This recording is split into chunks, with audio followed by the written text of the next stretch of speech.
انشاءاللہ ہم تو سپورٹ دونوں ٹیموں کو کریں گے کیونکہ وہ ہمارے گیسٹ ہیں اور انہوں نے ہمارے اتنے کروشل کنڈیشن کے اندر وہ ادھر رکے ہیں, انہوں نے کرکٹ کو فروغ کیا, ہمارے فروغ دی ہے کرکٹ کو. تو لیکن یہ ہے کہ پھر بھی پاکستان کو پہلے سپورٹ کریں گے ہم.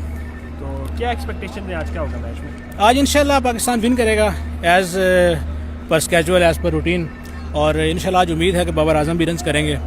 خصوصی دعائیں کروائی ہیں اس کے لیے بھی, بابر اعظم کے لیے. بابر اعظم کے لیے بس والد صاحب سے کروائی ہیں, والد صاحب سے کروائی ہیں. انہوں نے کہا ان کے لیے دعائیں کریں کہ کم از کم 100 تو کریں, کیونکہ 1.5 ارب لوگ انڈیا کے اندر ہیں اور تقریباً 1.5 کروڑ پاکستان کے اندر ہیں جو بابر کے پیچھے پڑے ہوئے ہیں. تو ہم کہتے ہیں کہ چلو وہ تھوڑا رنز کر لے تو ان کا بھی جو ہے نا بلے کے ساتھ خاموش کرا لے ان کو. تو آپ ایسے پر امید ہیں کہ آج بابر انشاءاللہ بابر کریں گے, رنز کریں گے آج. کوئی آؤٹ آف باکس سینچری نظر آئے گی؟ I think in to the box ہوگی. آگے بھی 31 سینچریاں مار چکا ہے تو 32 بھی ماریں گے. وہ پاکستان کے ہائیسٹ رنز گیٹر ہیں, تو انشاءاللہ کریں گے رنز.